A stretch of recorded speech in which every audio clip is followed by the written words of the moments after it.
Bueno, te vamos a contar de esta situación tan particular que hablábamos en la apertura. La muerte de un niño siempre es terrible, siempre es un golpe duro. Y esto en el marco del Colegio San Juan de la Cruz. Falleció un niño de 11 años, su nombre Tiago, y los compañeros, los papás, los maestros también se sumaron a esta iniciativa de colgar globos blancos para despedirlos.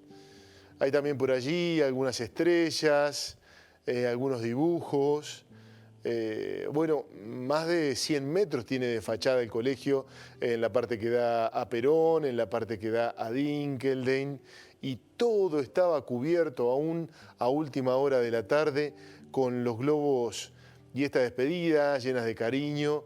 Y bueno, las dificultades, digo, además del dolor, esto de no poder trasladar un gesto de cariño a los dolientes, un abrazo, un saludo, una palabra amorosa, cariñosa, pero fue un símbolo muy fuerte. Nosotros lo tomamos así, como un símbolo muy fuerte de los tiempos que corren, que resumen buena parte de esto, ¿no? De la distancia, con lo malo que tiene, con la falta de calidez que se necesita tanto y más en momentos como este. Bueno, esta imagen hoy pobló nuestra ciudad y va a ser, por muchas razones, imperecedera.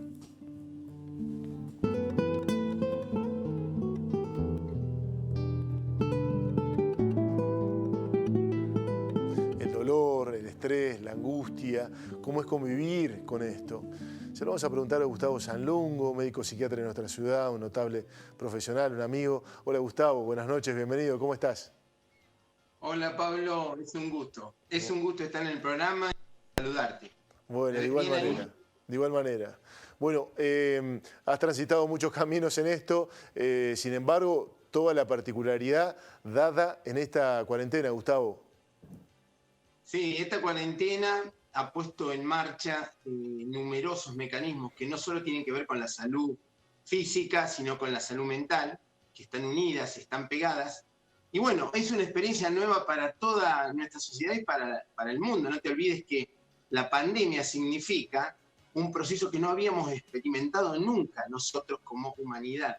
La última, digamos, enfermedad parecida, que fue entre 1918 y 1921, la mal llamada fiebre española, y después tenemos los relatos de las otras pandemias de la humanidad, como fueron la peste griega, la peste antonina, la peste bubónica, pero nos pasa algo que por primera vez ocurre y quizá nos está generando todas estas dificultades de adaptarse a eso nuevo, a esto que tiene que ver con un proceso de asumir esto que es un miedo normal, tenerle miedo al contagio, tenerle miedo al virus, tener miedo a que se nos enferme un ser querido, a nosotros mismos, y por supuesto, a su vez, aceptar lo que esta enfermedad ha generado en la sociedad. Entre ellos, el manejo que ha habido en diferentes países, en más, en menos, pero que ha traído motivado por lo larga de la situación, lo que se llama un estresor prolongado, un estresante que cualquier ser humano, cualquier primate, cualquier mamífero puede soportar cuando es a veces corto, breve, aunque sea intenso. Fíjate lo paradójico, a veces nosotros soportamos mejor los estresores intensos, cortos, que los leves, prolongados. Este caso sería. Este es un caso perfectamente de un estresor prolongado, leve a moderado, porque al que le toca en carne propia ya pasa a ser una cosa grave. Entonces, esto que nosotros al principio veíamos como algo lejano, algo remoto, que no podía llegar, que no podía pasar, nos empieza a pasar. Está ocurriendo en Río Cuarto, está ocurriendo a nuestro alrededor. Esto que acabás de decir vos, esta nota dramática de un niño, de una persona, de un trabajador, de una persona grande que fallece de una enfermedad que normalmente no estaba en nuestro manual, porque estamos estudiando casualmente cómo se comporta el virus, qué genera el organismo y hasta las variaciones que genera en la mente humana.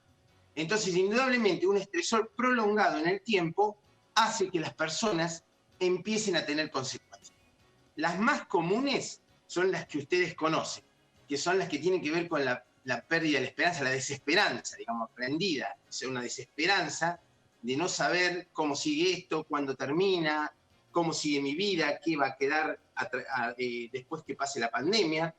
Esa sensación de fatiga, de cansancio, de irritabilidad, de cambios de los hábitos cotidianos, por ejemplo, el ritmo de sueño, el ritmo alimentario, el consumo de sustancias.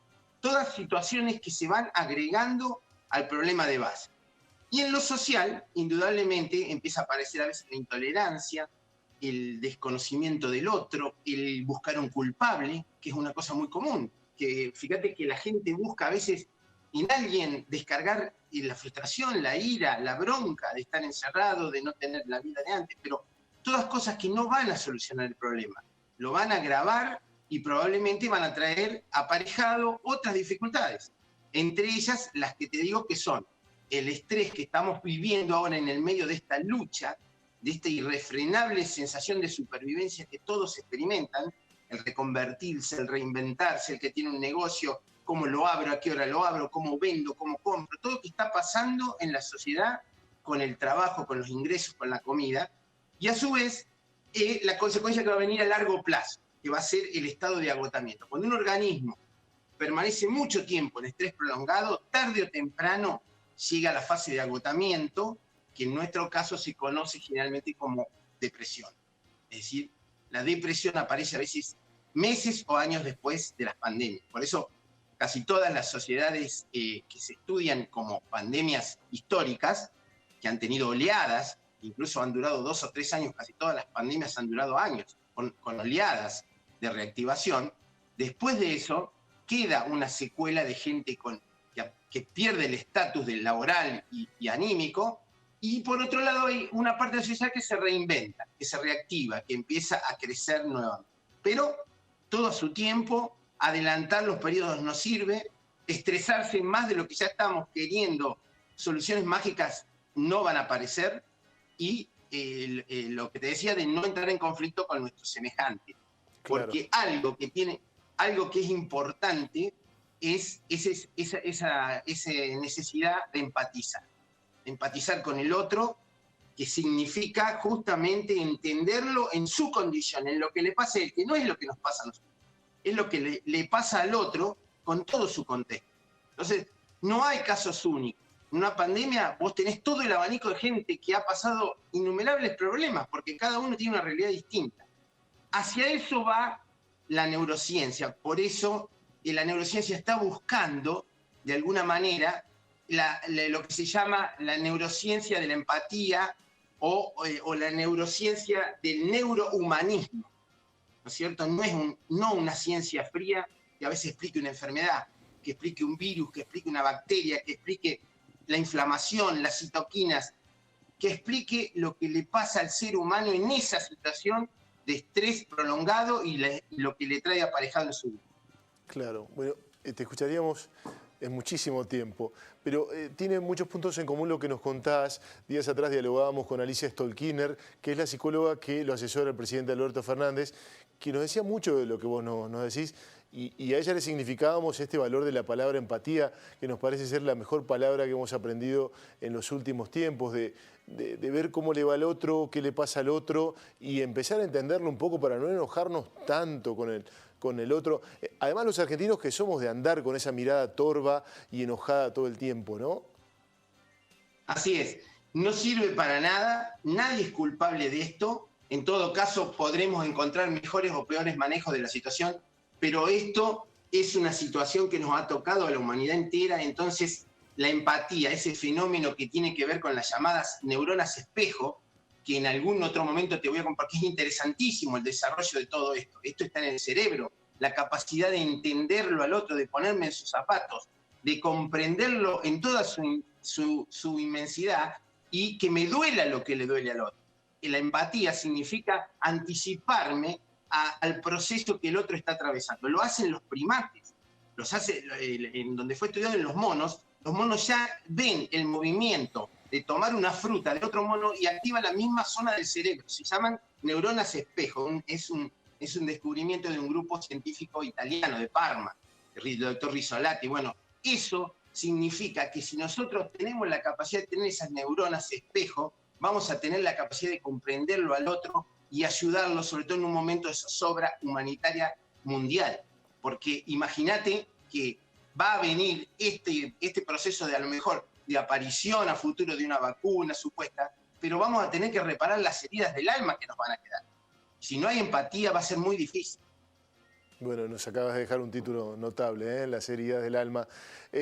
Dijiste otra palabra que también me parece que es la segunda más citada en estos tiempos, quizás desde lo económico, quizás desde, bueno, eso, lo comercial, que es reinventarse. Pero a nivel humano también tiene muchas implicancias. Yo, por ejemplo, veía esta cuestión de los globos, que la verdad no llegó tan profundamente, pero en algún sentido fue un despegue de imaginación. ¿Qué podemos hacer? ¿Nos vamos a quedar acá en casa a ver cómo se murió nuestro compañerito? Demostremos de alguna manera, seamos solidarios de alguna manera. Está bien eso de pensar nuevas estrategias, ¿no? Exactamente. Yo creo que en este caso, lo que te decía, el neurohumanismo abarca esa situación extrema cuando se está muriendo un ser querido, cuando alguien tiene internado a un ser. Por eso hay medidas que van a tener que reverse, porque necesariamente, Pablo, tomando todas las precauciones, estos niños han sido empáticos con sus compañeros y tuvieron en la creatividad esa despedida, que es lo que nos queda de un ser que se nos va. O sea que si realmente no te permite ni de ninguna forma hacer el duelo, esto se va a agravar, porque además de la pérdida vamos a tener otro problema más grande, que es que no pudimos despedirnos de nuestros seres queridos en el momento más cumbre de su vida. En el último aliento no estábamos al lado. Eso es tremendo. Eso hay que revisarlo. Eso hay que encontrar alternativas a eso. Es imposible que una persona sepa que se está yendo la persona más querida y lo tenga y le avisen por un WhatsApp o ni siquiera pueda acompañarlo al cementerio de la cremación. Entonces son medidas que creo yo que en lo estricto de haber querido imponer la pandemia y el aislamiento no han sido bien estudiadas, en mi humilde entender. Yo creo que eso es inhumano, es tan inhumano como el riesgo que se puede correr de contagiarme si no tomo todos los recaudos. Pero si tomo todos los recaudos, de alguna manera, esa despedida, aunque sea de alguna manera simbólica, debe realizarse, porque es muy cruel. Ha sido tan interesante escucharte, Gustavo. Vamos a volver a molestarte en otro momento porque la verdad nos hace falta tanto de estas palabras en esta sociedad, que estamos así, como vos los decías, heridos, algunos con las heridas a la vista y otros que las llevan adentro sin mostrarlas, pero tarde o temprano te van a pasar una factura. Gracias por tu tiempo. Gracias a vos, Pablo, con todo gusto cuando me necesiten. Un abrazo grande. De igual manera. Acaba de hablar con nosotros, lo seguiríamos haciendo durante horas, Gustavo Sanlungo, escuchándolo, médico psiquiatra, un especialista justamente en este tipo de situaciones y de ver cómo podemos ir de alguna manera sobrellevando esta situación de epidemia.